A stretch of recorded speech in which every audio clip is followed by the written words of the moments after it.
thing that sounds like a child of two, 'cause the cat's got your tongue when he's close to you. This situation, this indication, means you're in business with a thing called love. Hello, Dutch. Just make your mind up. You're gonna There's a little present for you guys from the syndicate.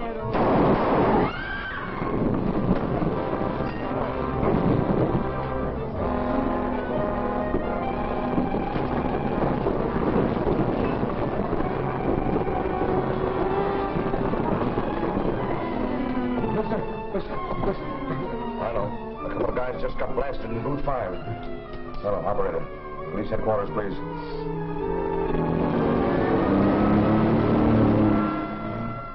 Positively amazing. A couple of guys get murdered in a crowded cafe and nobody sees it. Well, some of the patrons might have seen it. They lambed out of here right after it happened. You know who they were? Not by name, no. You're a big help to me, Smitty. Thanks. Lutz, I hear they went right by you. Yes, sir. Think if I took you down to Central and showed you a couple of photographs, you could identify them? Well, you see, sir, I was so scared, I couldn't take my eyes off the guns. I see. Well, maybe if you people spend a little time as guests of the state, it'll improve your memory, huh? Put them in the cooler, Blake. Yes, sir, Captain. What's the charge? I don't know yet. All right, folks. There's newspaper men in, will you? All right, boys. The captain will see you now. Hello, Captain. Hiya, boys. At 11:05 p.m. tonight, Danny Denton and Dutch Kripe, alleged members of the Bugs Kelly mob, were shot to death here by persons unknown for reasons unknown. That's it, boys. Is that all, Captain? That's all I know. Weren't there any witnesses to the crime? There were. We couldn't find them. They landed before we got here. Well, wasn't that considerate of them? See you later. Don't lose your sense of humor, Captain.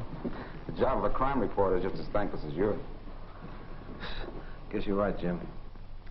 Oh, by the way, who's Bugs Kelly been squeezing lately? How would I know? I thought you and he were palsy-walsy. I get to know all the mugs. That's my business. Uh-huh. Well, next time you see Bugs, just tell him I was inquiring, eh? Okay, so long.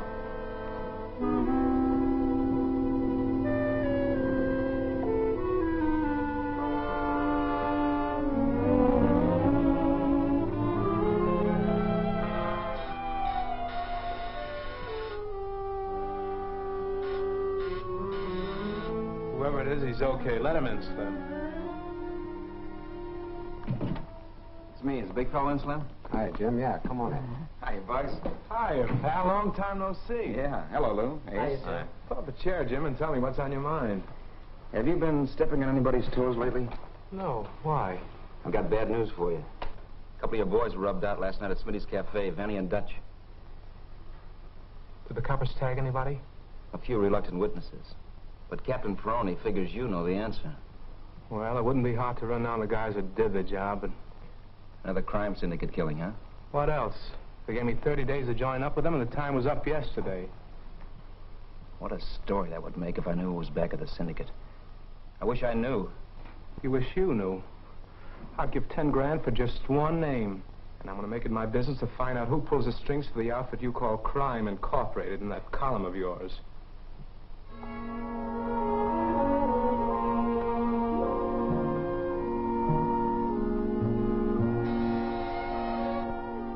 Yes, sir? Have you a copy of the Daily News? Yes, sir.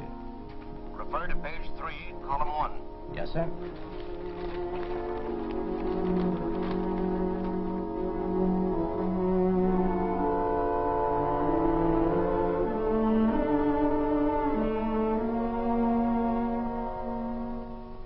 Have you read the story? Yes, sir. You don't find Bugs Kelly's name among the deceased, do you? No, sir. Well, that's where we want to find it. So make the necessary arrangements. Yes, sir.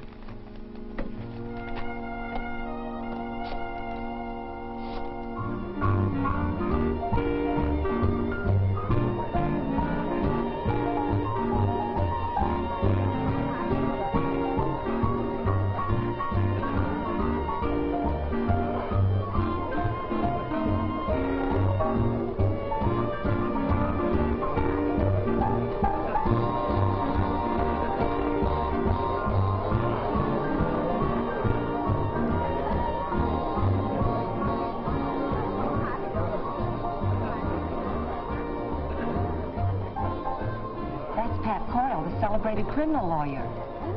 Isn't he handsome? Is he the one that always wins acquittals for his clients? Yes, that's him. And he certainly collects enormous fees. Who says crime doesn't pay?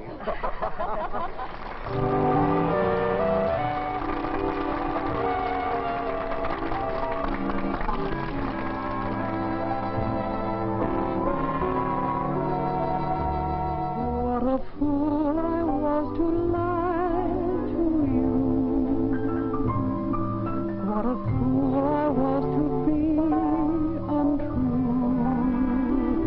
If I could only take away my mistake of yesterday, I'd never be a fool again.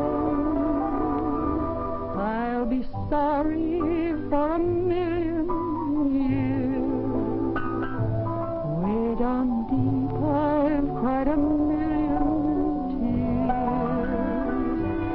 For I made my own heart break. It just took that one mistake to show what a fool I was.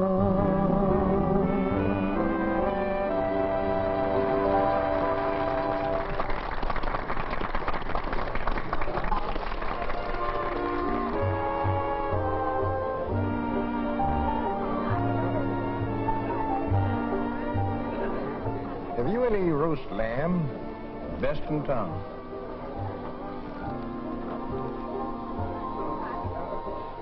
Him too? Uh-huh. In the interest of personal security.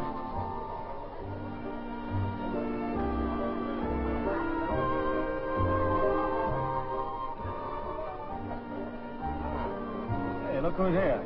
Hello, Tony. What's cooking? Some nice roast lamb. Roast lamb, huh? I didn't look at the menu. Getting aside, I'd like to place a bet for Bob Littell. How much does he want to bet? $5,000. I'll guarantee it. $5,000? Okay. What horses Littell picked for the killing? I'm not circulating any hot tips around here. Give me a book, I'll write it down.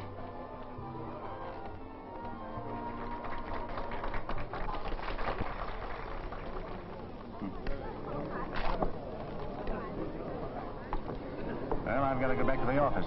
Anybody going my way? Yes, I am. I've got to go, too. I've got a date. See you later, fellas.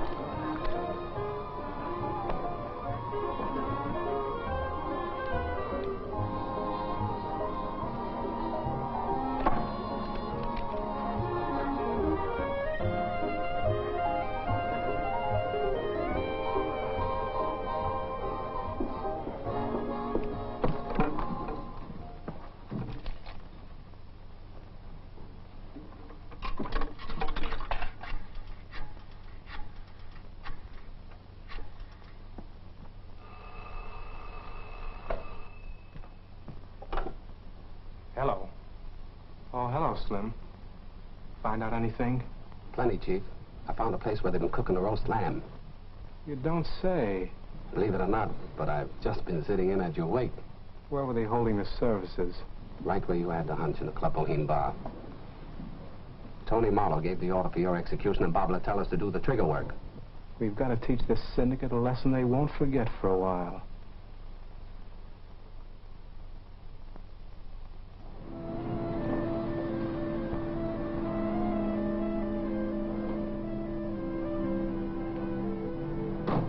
Wait for me, Bill. I won't be long.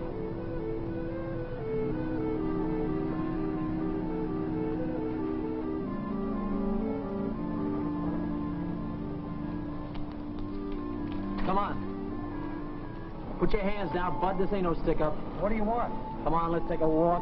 Want to borrow your camp for a little while, buddy? Do you mind? Well, why pick on me? I never did you no harm. No one's gonna do you any harm if you don't get too curious. Come on, let's go. You're sweet, Trixie. One of these days we're going to get married. Huh? When, Tony? Oh, soon I'll have a flock of dough, salted away, and we'll blow this town. Why, wait, darling. I'd love you if you didn't have a dime. It won't be a long wait, the way the rackets are paying off now. Well, good night, dear. See you tomorrow.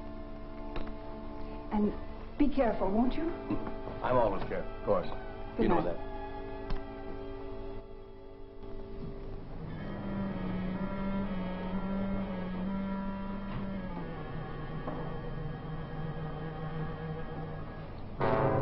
Tony. I want to have a little talk with you. Okay, Bud. Nice night, isn't it?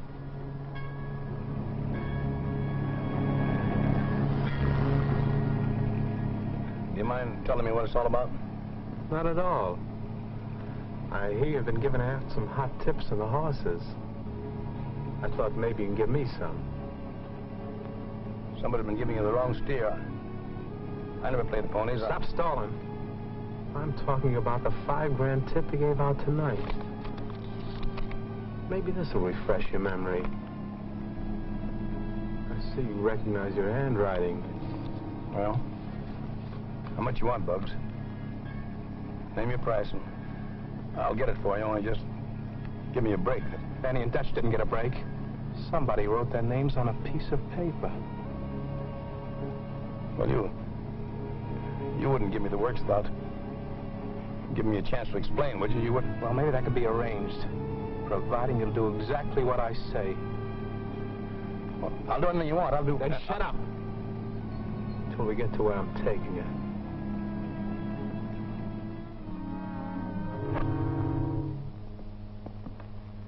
There, Tony. Sit down and make yourself at home. Now, Tony, you can pay the first installment on your life insurance. I want you to phone Bob Littell and tell him to meet you in a half hour at the corner 3rd and Garfield. Yeah, but that'll be putting a finger on a friend. You catch on fast. I'm paying off a bet, Tony. To you or Bob Littell? Which do you prefer?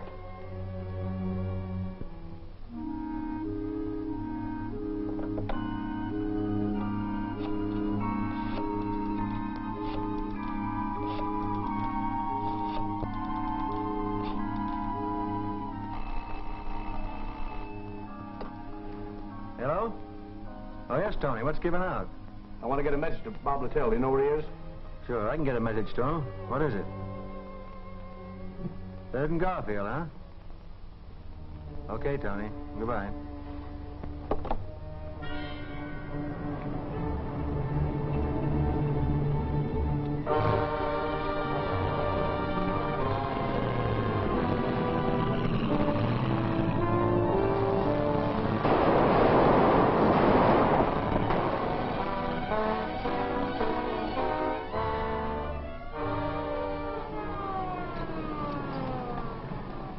What are you so nervous about, Tony? They're not coming for you.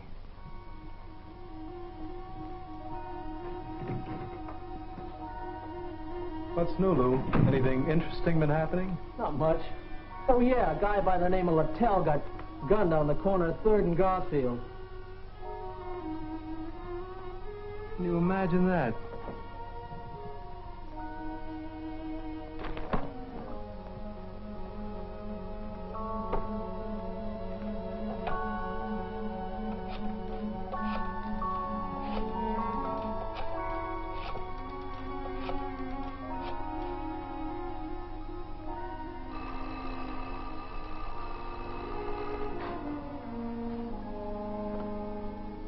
Rolf speaking.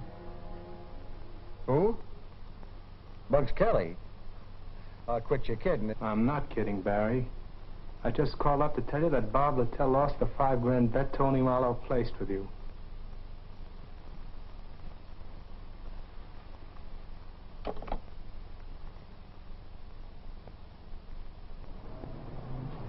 I wish these hoodlums would be more considerate and do their killings at a reasonable hour, so us reporters could get some sleep. It's tough on you guys. Why don't you join the homicide squad? Do you suppose this Littell killing has got anything to do with the rub out at Smitty's? No, Littell was only a petty larceny hoot. The guys that got it at Smitty's were big stuff. Say, what do you think about it, Jim? You got any ideas? I think there's a connection. I'm convinced that crime in our city's incorporated like any big business. If you know so much about it, why don't you write a book? That's just what I'm going to do, if I ever get time.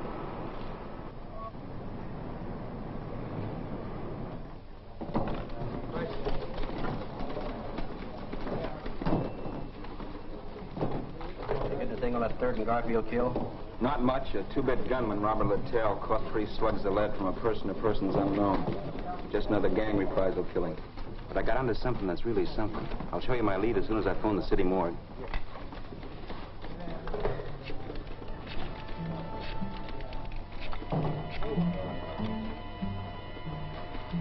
Hello? Stacy? Jim Riley speaking. I'm looking for a body. Male, about 5'10", weight 185 pounds, wearing a tux with a flower in the lapel. No soap, huh? I'm much obliged, pal. No, I'm not giving out any hints this season. You're right.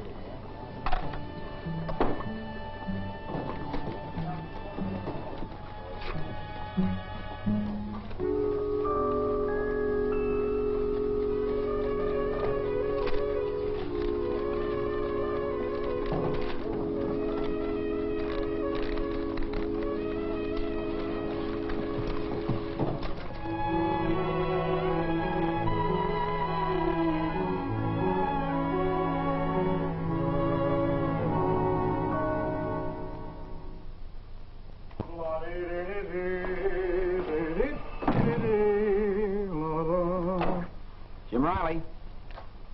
Oh, hello, Bugs. Yeah, I got your message about 5 a.m. How do you expect me to keep up my social obligations when you guys keep me up all night looking at stiffs? What's on your mind? Well, I'd like you to do me a little favor, Jim. I'd like you to accompany me on a little trip to Atlantic City. It's a personal matter that's important to me. I'd like to, Bugs, but there's a certain story that's about to bust in my face, and my boss might object. Well, what's the story about? Maybe I can help you out. Well, there's a certain big-shot proprietor of a drink, dine, and dance emporium who took an unwilling taxi ride this morning. And his close friends are wondering what the fare is going to be to get him back. Seems to me I heard something about that. Say, how would you like an exclusive on how that story's going to end? How would I like to? Say, when do we start on that trip you mentioned? Okay. I know we're bound for Atlantic City, but what are we going to do when we get there? Well, I'm hoping you'll do me a big personal favor, pal. And if you do, I'll give you the news story of the year. Well, can't you give me a hint right now? Well, I suppose it would be worth something to you, wouldn't it? To know who's back of the crime syndicate? Would it? You know, I'd write a book. Bugs, I wouldn't be able to thank you enough. I'll show you how you can when we get to Atlantic City. And where we're going, don't call me Bugs. It's Mike Egan, my real name.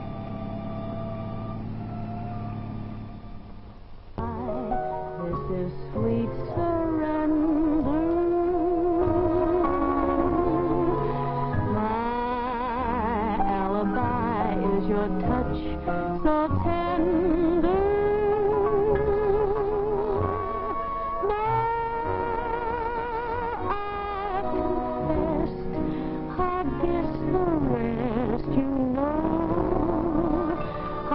So guilty of just falling in love with you. How do you like her, Jim? Great. I'm not just talking about her singing. That's what I think. How'd you like to meet her? What? Well, sure. I'm guilty.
Glad to see you. That goes double, honey. Oh, I'd like you to meet my friend Jim Riley. He's a reporter on the Daily News. Jim, this is my sister, Betty. I'm so happy to meet you, Jim. Well, thanks. I'm happy, too. Oh, come on, let's sit down. Mike, how's your insurance business? Oh, it's fine. That's why I came to see you tonight. I've got to go to Frisco. My stay there may be rather indefinite. I wish I could go along. You can someday. But in my absence, Jim here is going to play Big Brother to you. How do you like the idea? Maybe you'd better first ask Jim what he thinks of the idea. I think it's a swell idea. Why? Thanks, pal. I was hoping you'd feel that way about it. You can tell all your troubles to Jim, sis. He's a square shooter. It's comforting to know you come so well recommended.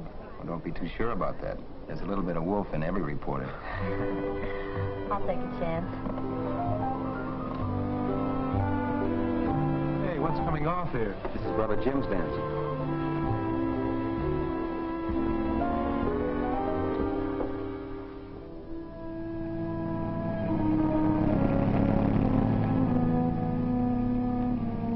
What are you thinking about, Jim?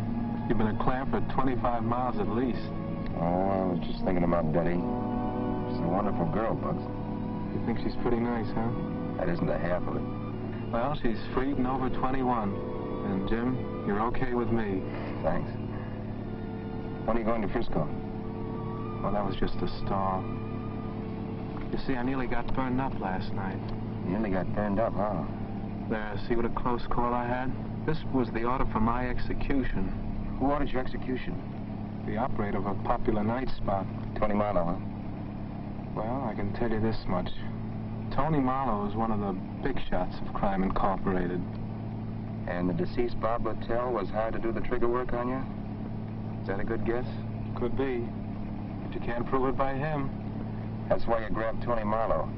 So you could sweat the names of the other big shots out of him, huh? How am I doing? Well, I know the fellows that picked him up, but I'm not giving out the names. But there's a rumor around that'll cost the syndicate $100 grand to get him back. It must be a big shot if they want to pay that much for him. Right. And it's my guess it'll be a bigger shot who'll do the paying off. Maybe the top man of Crime Incorporated.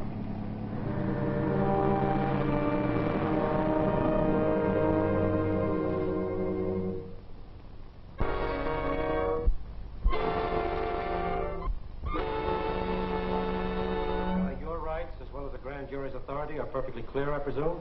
Yes, sir. Very well, then we'll proceed. Mr. Kelly, these 3 men were shot to death within the last 72 hours. What do you know about it? What I read in the papers. They were executed by gangland order, weren't they? Were they? Kripe and Denton were your employees, weren't they? No, sir. Somebody's been giving you a wrong steer. Oh, stop lying, Kelly. Even the school kids know that they were your trigger men. Then why don't you question the school kids, Mr. Foreman?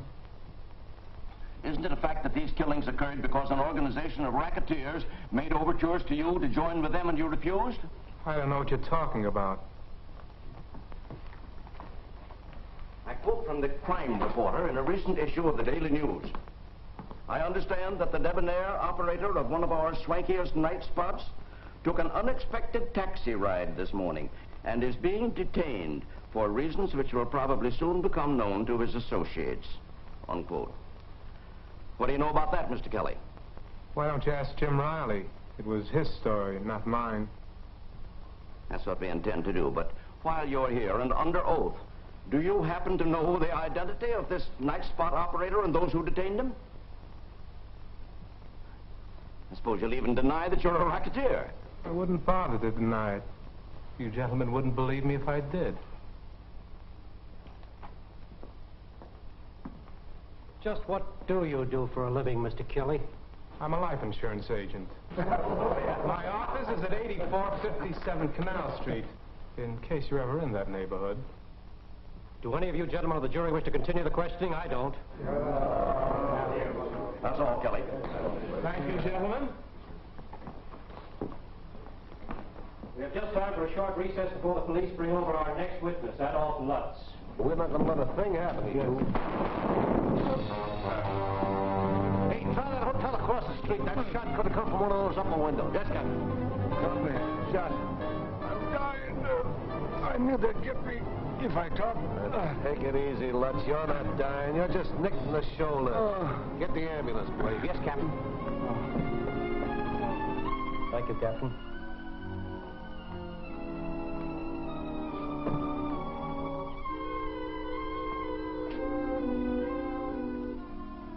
Gentlemen, I have some disappointing news for you. The witness we were expecting was just shot at the very entrance to this building. Oh, was he killed? No, thank heaven, but he's so terrified he won't be any use to us as a witness. Who shot him? The police don't know. They never know anything. Well, I know one thing, gentlemen. This proves there's a leak in the police department. There sure is. And if the invisible government we're fighting is more powerful than law enforcement, we're wasting our time. You're right. We might as well abandon our crime inquiry. Gentlemen, please. Look, I agree with you. These hoodlums do seem to have a temporary advantage over us, but I promise you we'll lick them. The decent people of this city are counting on us to fight these crooks to a finish. And gentlemen, that's just what I intend to do so long as there's a breath of life in my body. Dixon is right, gentlemen. We have a sworn duty to perform, so let's do it no matter what happens. Now, let's adjourn till tomorrow morning and get a fresh start. Not a bad idea at all. Come in. You're early today. What happened? One of the jurors have a tummy ache? No. They called a recess because a scheduled witness got shot as the cops were bringing him in. What witness? A waiter at Smitty's Cafe called Adolf Lutz. Another murder, huh? No, he was only wounded. An old gag called intimidation. Yeah. Here's today's transcript. Oh, thanks, pal. Thanks. I wouldn't be doing this, Jim, but I got myself into a jam a while back and... Yeah, I know how it is. I've been in a lot of those jams myself. Well, I gotta run, Jim. I'll be seeing you. Okay, pal.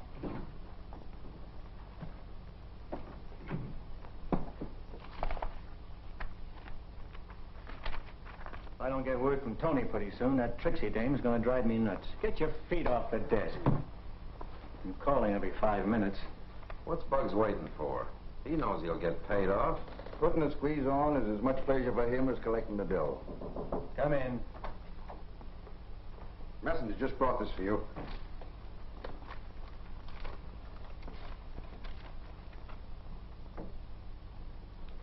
This is it, boys. My dear Barry, if you'd like to have the handsome Tony back in the syndicate, this taxi fare will cost you $100 grand. $100 grand? He must think that molar grows on trees. Tony ain't worth $100 grand. Wait a minute, there's more to it. I'll give you 24 hours to raise the cabbage, and you'd better kick through. Bugs. P.S. He isn't fooling. Tony. Well, what do we do now? This is too big for me to handle. I've got to go see a certain party. Stick around, boys. I'll be back shortly. It's Trixie again. Tell her everything's under control. I'll call her back later. It's time to contact the syndicate. Where's that phone number I got from Tony Marlowe? Oh, there it is. Come here and get an earful, Jim.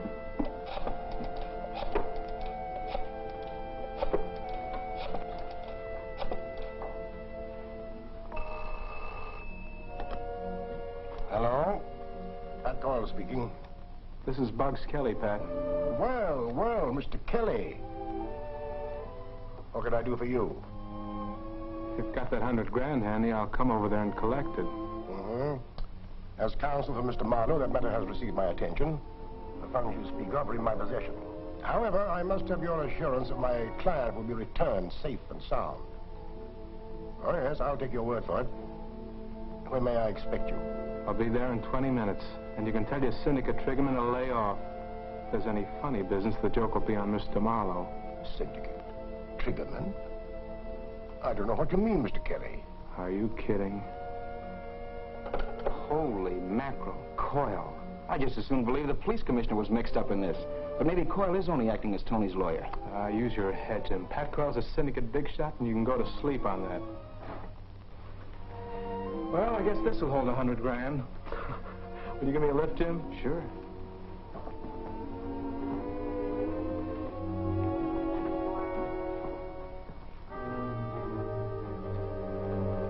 Sit down when I got the money for you.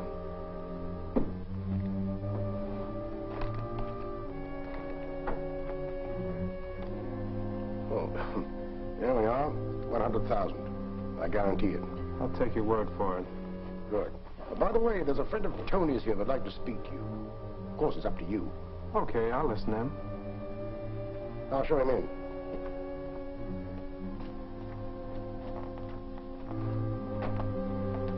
Hello, Barry. Well, what do you want? I want to talk a little sense into that thick skull of yours. I'm listening. you haven't a chance of fighting the syndicate, you might as well commit suicide. Yeah? Yeah. So why don't you join up with us? We can use you and your mob. You could cut yourself in for a nice slice of the profits. We'd even let you keep the 100 grand as a bonus. Do I look that dumb? Sure. You'd like me to join up so you know where to put the finger on me. And some nice night I'd walk into an ambush and get blown apart. Good night, Barry. See you at the morgue.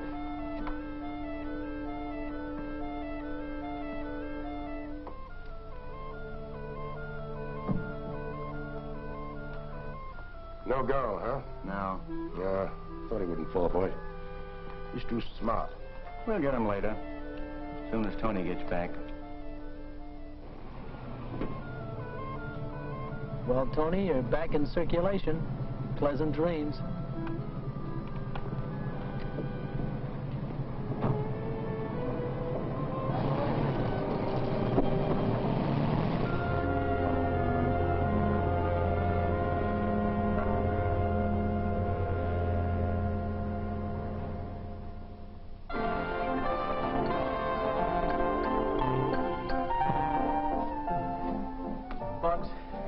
Keeping undercover in a place like this gives me the creeps. Nobody'd think of looking for his way out here. Why don't you stop bothering me? Can't you see I'm reading a terrific book? Oh, why can't we go out on the avenue, have a couple of beers or something? Okay. I suppose you want to ride on the merry-go-round, too. I like merry-go-rounds. Okay, Junior, let's go. Okay.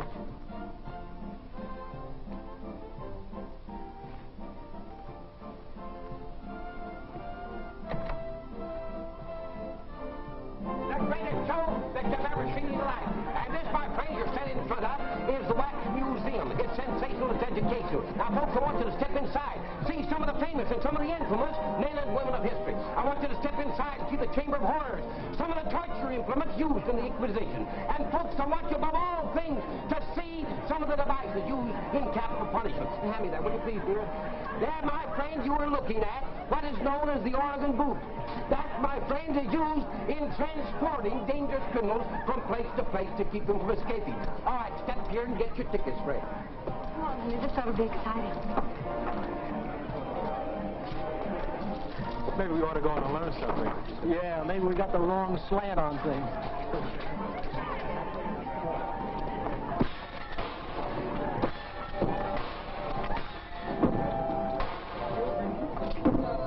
We're going into the waxworks. Swell.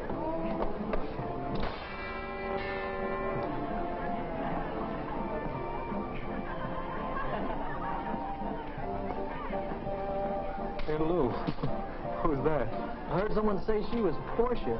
Portia. What a mouthpiece that dame was. What mob did she front for? Oh, you dope. Didn't you ever read Shakespeare? Oh.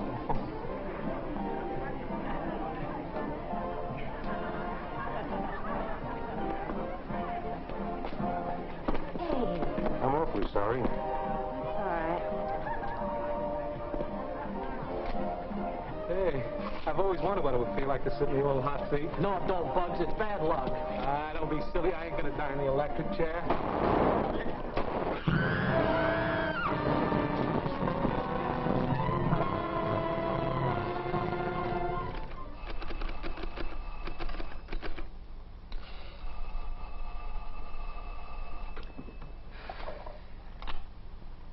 Jim Riley speaking. Oh, hello, boss. How's crime? Jim, I've got some news for you. Bugs just got knocked off. What's that?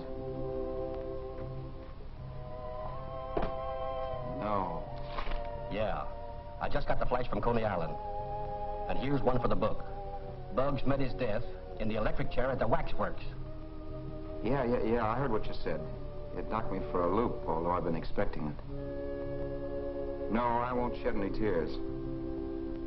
Yeah, he was a cold-blooded killer, yeah. Deserved what he got. Yeah. But, boss, not at the hands that dealt it to him. Well, perhaps you're right, Jim, but I thought maybe you wanted to handle the story. Well, sure, I'd like to.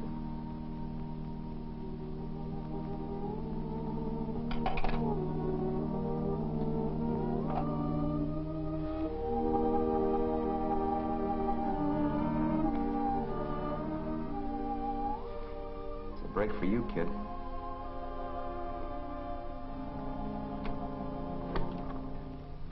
Oh, good evening, ma'am. I'm looking for Miss Betty Van Cleve. Do you know where I could find her? Miss Van Cleve moved away from here yesterday.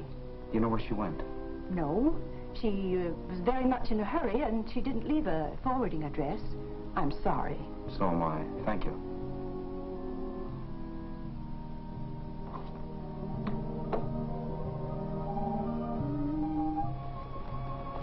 No luck, huh?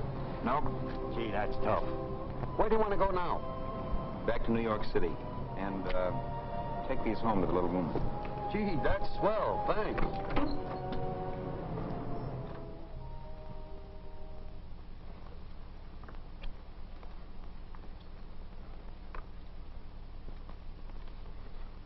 There's one of them. I'm sure that's one of them. That's the other one. They're the ones that did the shooting, all right. I know the mugs. Got anything on them? Nothing lately, but I understand Gar hangs out at a bookmaker's place on the west side. Stecker's in the number racket uptown. Collins speaking. Send out a teletype order to pick up Judd Stecker and Eddie Gar, murder suspects. Thanks a lot to both of you. You've been a great help to us. Can we go home? Yes, I'll have one of my men take you. Now, don't tell anybody what you know about the crime. Not even your own families. We won't. Take them home, Hayes. Yes, Commissioner. Yeah? One of them coppers is on the wire. Okay. Barry speaking. Yeah, what's on your mind? How long ago? Have you got the names and addresses? All right, give them to me. Yeah?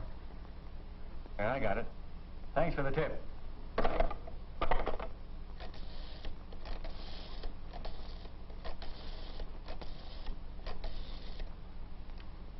You know who. Now get this. Find Stecker and Gar and tell them there's a pickup order out for them.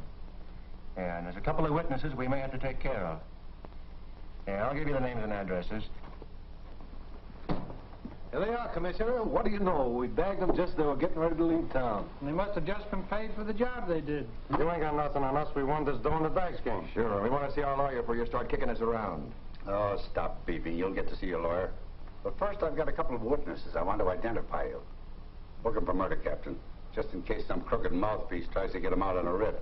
Take 'em, boys. Come on, boys. Let's go. Come on. You've got to register when you stay at this hotel. My congratulations to the department, Commissioner. You mean that? Sure. Read my column in tomorrow's Daily News.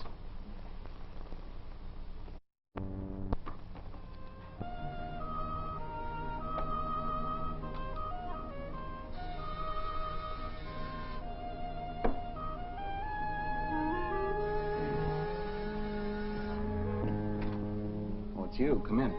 Hello, Jim. How are you? Here's yesterday's transcript. This'll keep you up to date. Okay. Thanks. Today's proceedings were the worst yet, with Dixon out of town. You got bored, so we had to take a vacation, huh? No. Eddie Gar sent word through his old lady that he wanted to talk. So Dixon trained up to the big house last night. Oh? You don't know what Gar wanted to talk about, do you? No, but I guess he's finding prison life too confining, and he wanted to cry on Dixon's shoulder. Well, I'm anxious to find out what they talk about. So if you find out, I'll wangle you a little bonus money. Okay.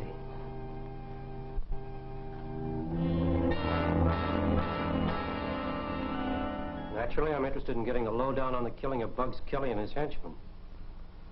But I want you to understand that nothing you say will alter the sentence the court gave you. I have no bargain to offer you. Yeah, I know. Did you hear that? Hear what? That voice keeps whispering all the time. Don't be a big sucker, Eddie. There's another one. Saying the same thing. Don't be a sucker and take the rap, Eddie. When the guy who hired you to cool Bugs is strutting around having a good time. But who followed that gang to Coney Island, huh? I did. Who gave him a dose of lead? I did. Who took the manslaughter rap? I did. Who's making a sucker out of me? Tony Marlowe. You mean to say that Tony Marlowe hired you to cool Bugs Kelly? Of course he did. He's the finger man for the syndicate, ain't he? Is he? That's what I said, didn't I? Oh, I know. He takes the orders from someone higher up, but he's the guy who says who does it to who and for how much. If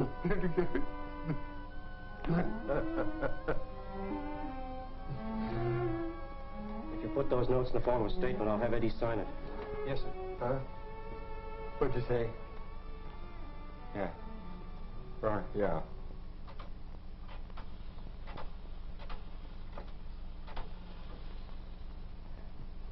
Hello? Mr. Marlowe, please. Hello, Tony? This is Lucas. Yeah, listen, I gotta see you right away. I'll say it's important. Okay.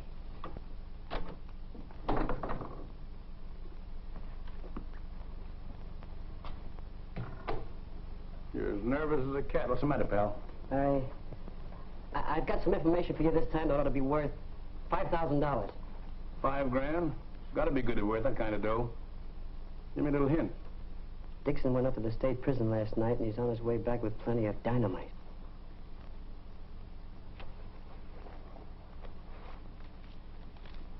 Now you give. Listen, Eddie Gobb blew his topper and gave Dixon the details of the Bugs Kelly rub-out, naming you the finger man. Now, if you hurry, you'll have time to get undercover. So Dixon's coming back tonight, huh? Yeah, he's getting off the train at Wayside. I'm driving his car up to meet him. Nice going, Lucas. I told you if you play ball with me, you get yourself a bankroll. Now be careful when you go out. See that no one sees you. Goodbye and good luck. Goodbye and thanks. So he's getting off at Wayside, eh? Jim Riley speaking. Oh, hello, pal. Say, I was just talking to Dixon, long distance. Whatever made you suspect that Eddie Gobb might have something important to tell him? Did he sing? The lid's off, Jim. Dixon's on his way back with a briefcase full of dynamite. Now, wait. Where can I go to see the show? I wouldn't want to miss this for anything in the world. You might blow yourself to a feat at the Club Boheme around 7:30 p.m., if you know what I mean. I might at that. Thanks a million until I can reciprocate more grandiferously. All right.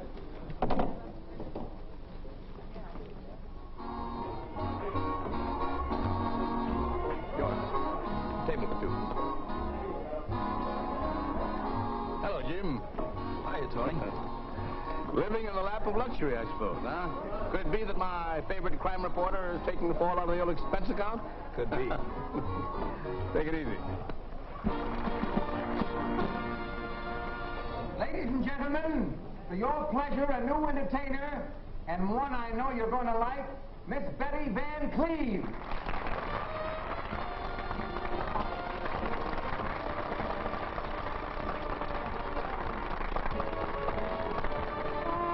Work in a nightclub, take pictures galore. Although it's a bright club, to me it's a bore. When a man gives my hand a squeeze, I smile and say, your picture please. My hours are long here, commissions are slight. I'm crying my song here, the same every night. There's a hymn on a ling with a herb, so I must sigh. Your picture, sir? Oh, that smile, just watch the birdie. Catch that style and she's way past 30. See those older dignified men. Comes in a folder, looks good in your den. See that youngster on his very first date. A picture is fun, sir. It's done while you wait. Oh, what a mixture, they give me no rest. Order a picture for the folks out west. Though I dance around, there's no romance around. How I hate this posing from 9 till closing. I'm just a lonely little camera girl on this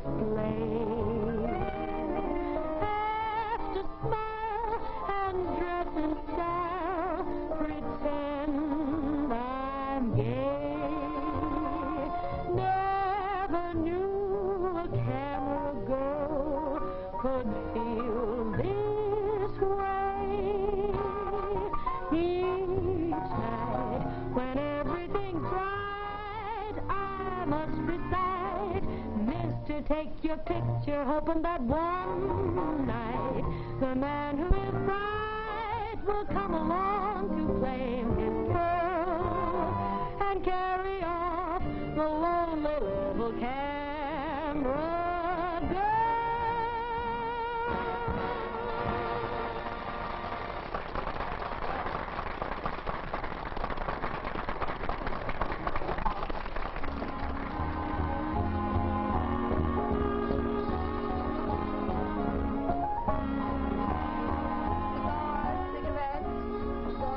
Gorgeous. Just what the doctor ordered. I want to send a little note to Miss Betty Van Cleve. Will do for $1. Well, Bill could buy a pack of cigarettes. Sweet child.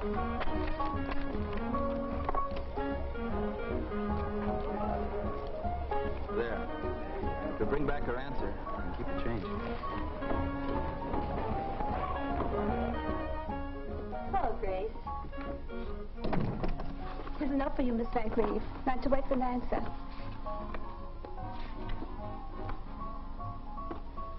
Well,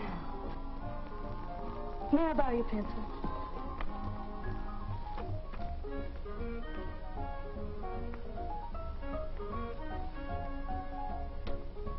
Thanks a lot. You're welcome. Well, well, a nice note for your first song, huh? Not at all. The gentleman's an old friend of the family. That's what they all say.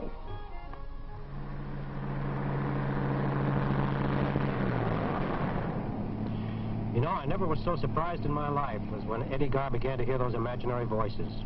I never dreamed a cold-blooded killer like him would crack so quickly under confinement. I guess prisons are no fun. No. But what I've gotten here will definitely put Tony Marlowe in the electric chair. And maybe some of our distinguished citizens. You don't say. We've been blind as bats. And here's Jim Riley trying to tell us all along that crime and racketeering were controlled by a syndicate. We paid no attention to it. And I'm ashamed to say there are indications that even Pat Coyle is mixed up in this.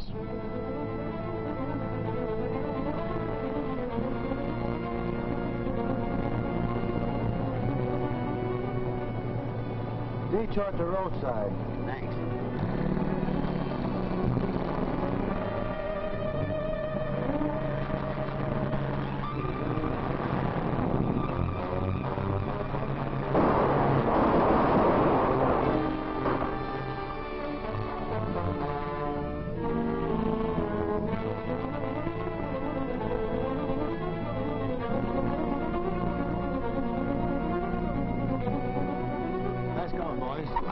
Give me the 5 G's you took from the chump at the spectacle. Of course, I thought it was a little bonus for us. Bonus, my eye. You boys are getting paid enough as it is. Come on, give.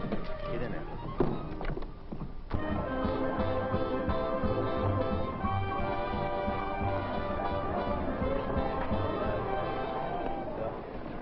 You're under arrest, Tony. What have I been doing now? Parking in front of a fire plug? Charges conspiracy to commit murder. Quit your kidding. We're not kidding, Tony. Get your hat. Oh, wait a minute. If you take me on such a ridiculous charge, I'll sue the city of a false arrest. Come on, Tony. What are you guys... What is your full name and address? Anthony Charles Marlowe, 88 Broadway. Just a minute. I want to protest my client's arrest on such a preposterous charge. Before you book him, I demand that you produce evidence to support the charge. We'll have plenty, Mr. Coyle. As soon as Mr. Dixon gets back in town. He's due any minute now. You want it on the phone, Commissioner. It's long distance. Thank you.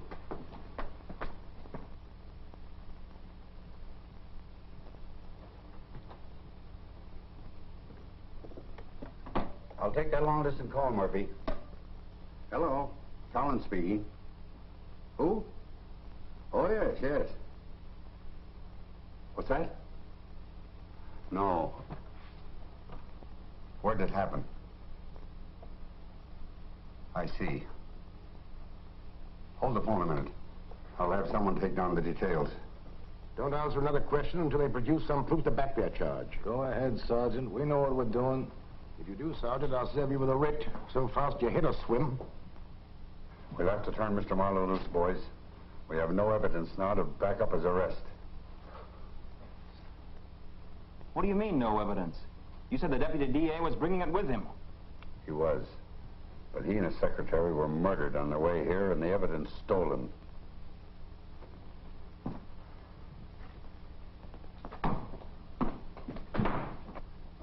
bet that Marlowe knew that Dixon was dead when we arrested him. But we've no way of proving it. He knew all right. Likely as not, he gave the order to kill Dixon. Which means we've got a leak in the department. Come in. I'd like to offer a suggestion if it's in order. Come in, Jim. We can use a suggestion. Don't you think it'd be a good idea if you had the warden of the state prison keep an eye on Gar until you can send somebody up there to question him? How did you know that Gar did any singing? What difference does it make who told him? Get me Warden Monahan as quick as you can. Deputy Warden wants 105, 438 right away. Eddie Gar. Yeah, he's inside.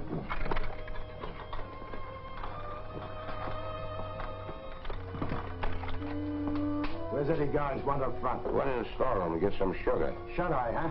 I wouldn't know. $5 grand.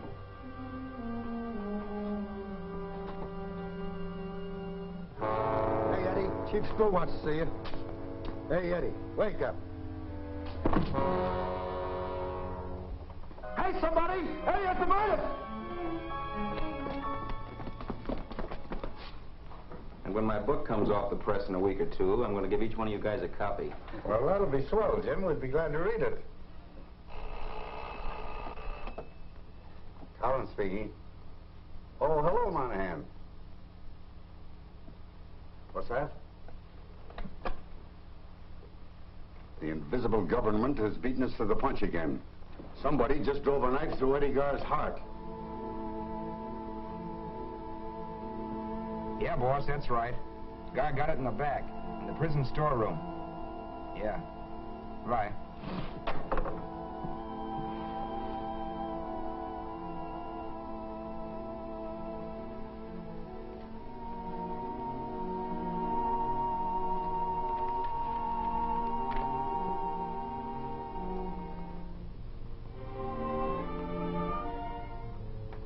Holy mackerel.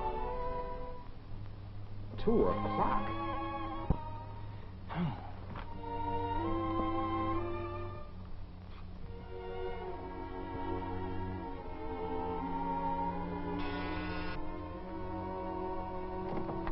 Hello, Betty. Hello, Jim. Come in. I've been waiting for you. I'm sorry, it's a little late to be calling on anybody. I know. You had to cover the arrest of Tony Marlowe. Everybody at the Club Bohème was talking about it. Well, that certainly turned out to be a fizzle. But let's talk about you. What was the idea of running away without leaving a forwarding address? You know, I was up there to see you. I'm sorry I missed you, Jim, But what? well, I might as well tell you and save you from any embarrassment. I know about my brother's death. He came up to see me about a week before he died, and he told me everything. Naturally, I was shocked. I never knew he went by the name of Bugs Kelly. I never dreamed I was the sister of a murderer. I'm sorry, Jim. Tell me the truth. You came to Atlantic City that night because Mike made you. You agreed to be friendly with me because you were afraid he'd say no. You've got it all wrong, Betty. Oh, you don't have to pretend anymore. You can bow out if you want to. It won't hurt my feelings. Betty. Now listen to me. I love you. You hear?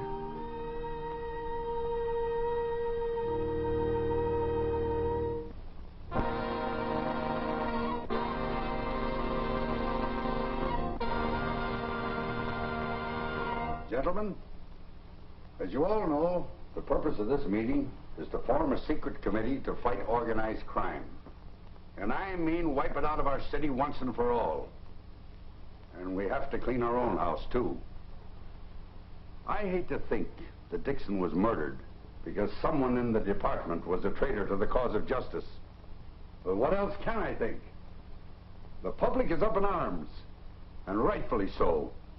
Now, we've got to put an end to this crime wave or resign and let others more capable do the job. Now, which is it going to be, men? We'll clean it up, Chief. Clean it up, Chief. Gentlemen, as Jim Riley would say, this meeting of the Board of Directors of Crime Incorporated is now open for business. However, as chairman in the absence of our president, I want to sound a timely warning. We can't afford to have any more violence. Since it became necessary to eliminate the Bugs Kelly mob, our business has fallen off 16%. Mr. North, until public indignation dies down, I think you should have all marble games removed from school neighborhoods and operate bookmaking under cover for a while. That goes for policy games and baseball pools as well. And during the lull, let's try and dig up some new competitive game, something different. That'll bring us a few nickels. Good idea.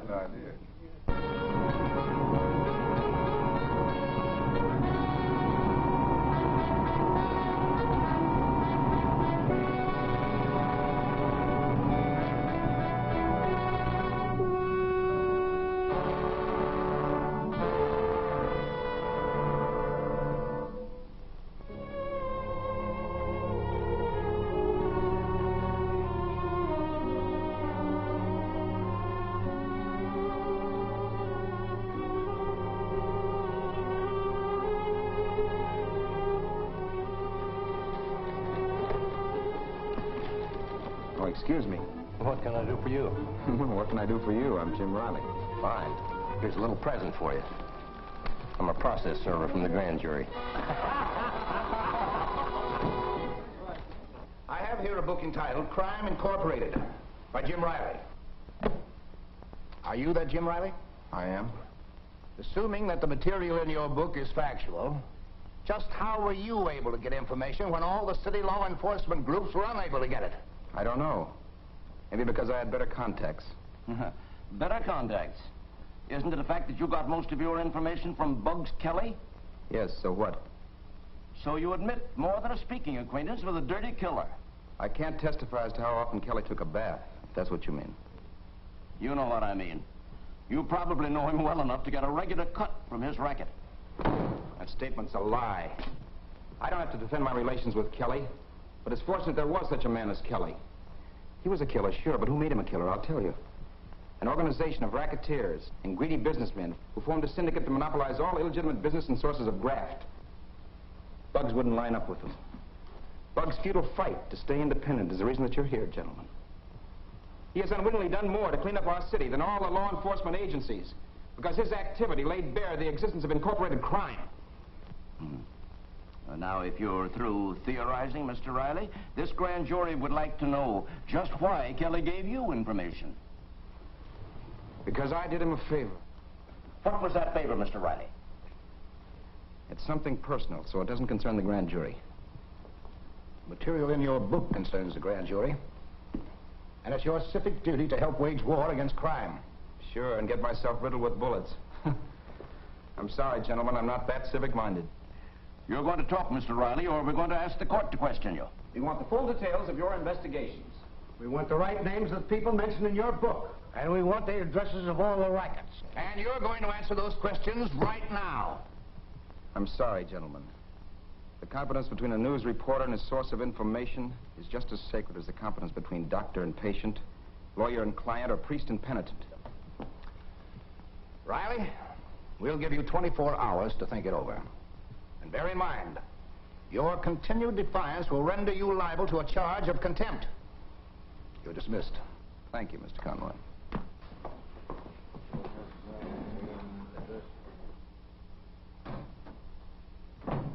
Hello, Jim. Well, you don't look so happy. The grand jury been giving you the works?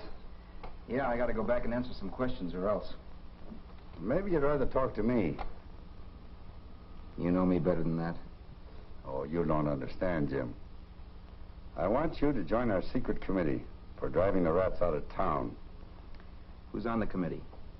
Just a few of the men we can trust, like Ferroni, Finch, Westover, and the foreman of the grand jury. Clark? Yeah. You see the point? If you join our committee, the jury will have to lay off you. Yeah, I see the point. And you might be needing some protection for that charming young lady you've been calling on at a late hour. What charming young lady? When she attended public school number 9, her name was Betty Egan. Catch on? Well, I guess I'll join your committee. Welcome into the fold, Jim. Oh, I read your book last night, and I was able to identify quite a few of the characters. Now, tell me if I'm wrong. Tony Marlowe was finger man for the syndicate? And one of the big shots. And Barry North's the payoff man? For the small jobs, like killing competition. Well, just where does Pat Coyle fit into the picture? He could be the president or the chairman of the board, since he paid Bugs Kelly $100 grand for the life of Tony Marlowe. Oh, so that's how it was. Got any leads we can follow up? Yeah, I've got a couple of leads, but it will require dictaphones and camera traps. Well, this is not an ethical fight. What are they? Well, for one, an old reputable firm, National Brokers Incorporated, on the 6th floor of the arcade building, which Tony Marlowe finds it necessary to visit now and then. And another hits pretty close to home. Let's hear it. Well, some of your force have been making calls on the International Export Company on the 5th floor of the arcade building. What kind of business would they be wanting with an export company? It's just a front. It's the headquarters of Barry North. Here's a list of the callers.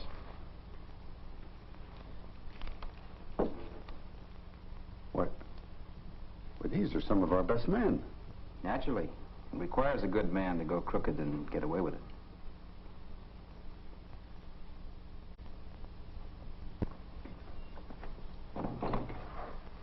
Greetings, board members.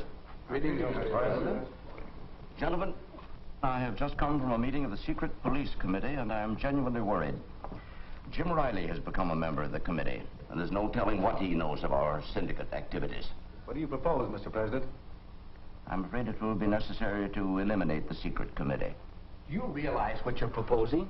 I, for one, can't subscribe to such drastic measures. Nor I. Your suggestion is insane. Perhaps you two gentlemen would prefer the electric chair. Take it easy. Come, gentlemen, we're wasting time. I propose the immediate elimination of Jim Riley and Miss Betty Van Cleve, an entertainer at the Club Bohème.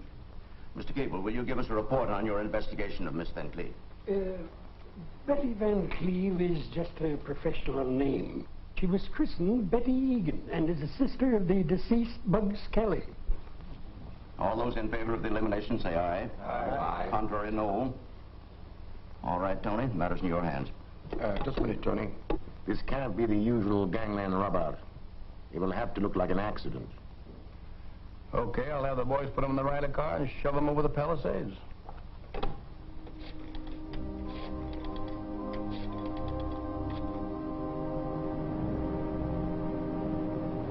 Jim, I'm scared. Don't be, darling. There's nothing to be afraid of.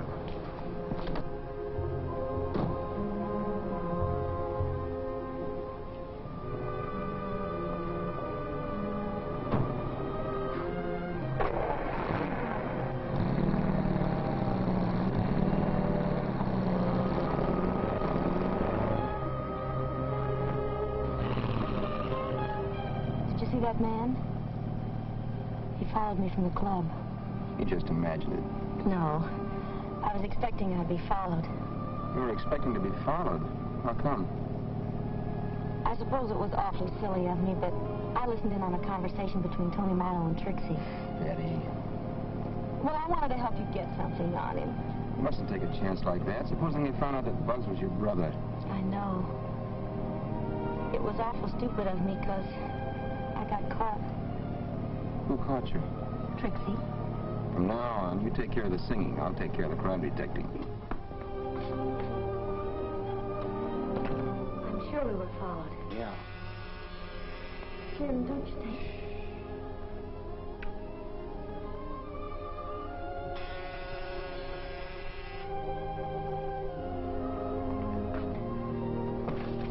Take it easy now, and you won't get hurt. What do you want? If it's money you expect, I haven't very much. Quiet, sister. Let's have a stick up. What is it, then?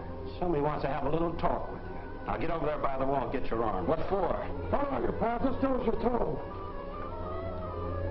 Hold it, boys. Drop those rods. Oh, yeah?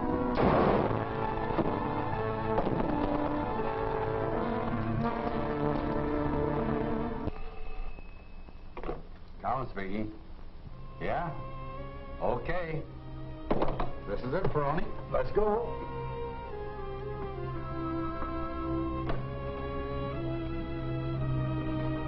So, gentlemen, our next objective is to control the city elections and place our own men in the key positions.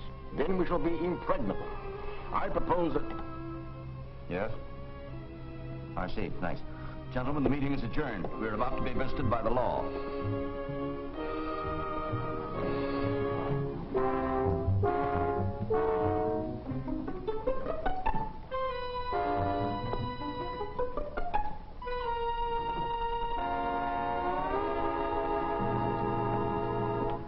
Well, good evening, gentlemen. What brings you here? As if you didn't know, Mr. Coyle. You're under arrest. All of you. Take 'em away, boys. Just a minute. Have you a warrant for our arrest? I have. Would you like to see it? No, thanks.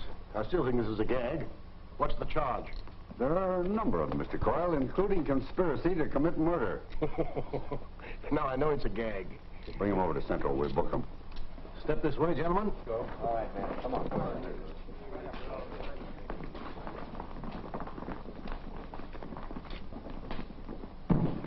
And now, Captain Finch, I think it's about time you joined the rest of the rats. Me? You. I'll take your gun if you don't mind. There aren't enough words to express my contempt for a crooked officer. You've got nothing on me. Your partners in crime, Sergeants Busby and Hess, are already locked in a cell. And I hope the three of you burn for this. He's only bluffing, Captain. He'll have to release us when he can't produce enough evidence to bind us over for a hearing. You're mistaken this time, Mr. Coyle. In 30 minutes, the evidence will be shown you and the grand jury in Captain Ferroni's squad room. Gentlemen of the jury, as district attorney, I'm about to present some evidence collected by our police department in its effort to suppress crime. This is not regular procedure, but I'm going to gamble that it will bring this case to a quick conclusion. You said it, Conroy. It certainly is not a regular procedure. Go ahead, Sergeant. You turn out those lights, please. Right.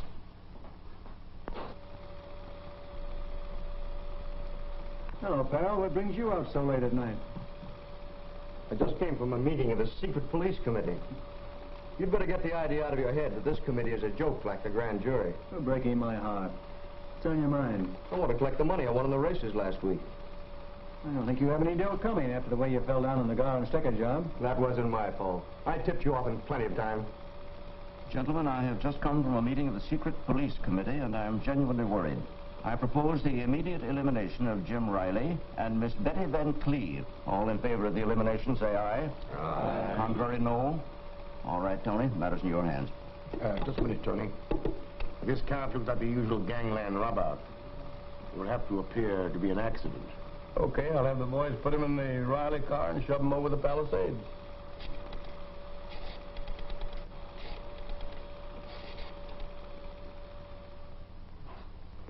All right, boys.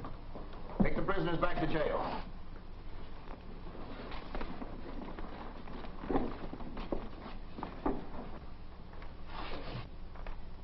Gentlemen of the jury, in the involuntary absence of our late but unlamented foreman, it becomes my pleasant task to announce to you that you have voted a true bill, charging the entire membership of Crime Incorporated from the highest to the lowest with murder in the first degree. Congratulations, gentlemen. You have rendered our community a most valuable service. I shall proceed at once to prosecute the defendants.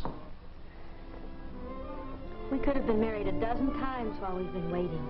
I know, darling, but I couldn't ignore a grand jury summons. They'd throw me in jail. They've got a nerve calling you into court on our wedding day. Maybe they want to save me from a dire fate. Mr. Riley, you may come in now. I'm sorry, darling. You can't come in here. Where you go, I'm going, dear. That's all right. She can come in with you. She can? Sure. Come on, Jim.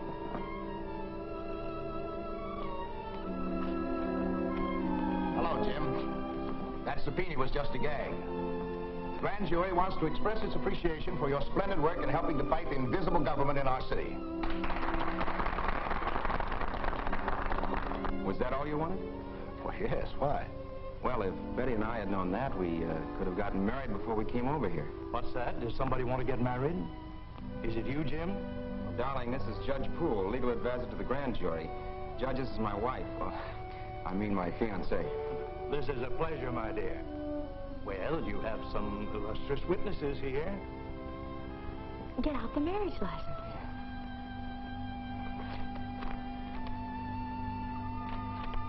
Please join hands. We're gathered here to witness the uniting in holy wedlock of James Riley and